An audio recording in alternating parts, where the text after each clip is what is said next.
এক রোমাঞ্চপ্রিয় মৎস্য শিকারী বিশাল এক শাপলা মাছের কাটা অংশ দিয়ে দানবীয় মাছ শিকারের পরিকল্পনা করেছিল।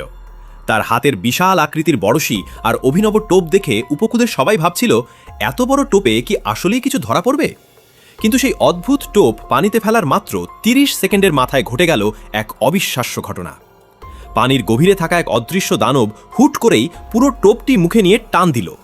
টানের শক্তি এতটাই প্রচণ্ড ছিল যে শিকারী যুবক প্রায় পানিতে পড়ে যাওয়ার উপক্রম হলো। কিছুক্ষণের টানাটানির পর পানির নিচে হালকা আলোড়ন দেখা দিল। বেশ কিছুক্ষণ লড়াই করার পর যখন পানির উপর থেকে প্রাণীটিকে ডাঙায় তুলে আনা হলো, সবাই ভয়ে কয়েক ধাপ পিছিয়ে গেল।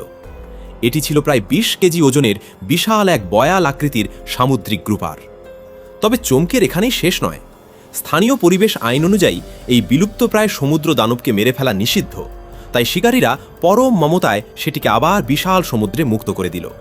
কিন্তু আসল রহস্য উন্মোচিত হলো তখনই যখন তারা বুঝল এই শাপলা মাছের টোপে কোনো সাধারণ মাছ নয়, বরং আরও বড় কোনো হিংস্র প্রাণী আকৃষ্ট হচ্ছে। তারা আবার একটি ট্রলারে উঠে সমুদ্রের আরও গভীরে গেল এবং এই বিশেষ টোপ দিয়ে পুনরায় চেষ্টা শুরু করলো। এবার সুতো টেনে ধরল ট্রলারে থাকা এক অদম্য নারী শিকারী।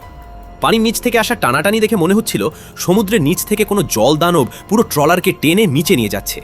২-৩ জন শক্ত হাতে রিল গুটাতে শুরু করলেন। টানা ২০ মিনিট মরণপণ লড়াইয়ের পর যখন পানির ওপর ভেসে উঠল সেই প্রাণীটি, সবার চোখ ছানা বড়া হয়ে গেল।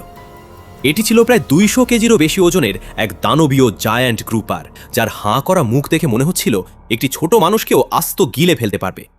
প্রকৃতির বুকে লুকিয়ে থাকা এই অপরূপ ও ভয়ঙ্কর সৌন্দর্যের মুখোমুখি হয়ে যেন শিকারীরা বাকরুদ্ধ হয়ে গেল।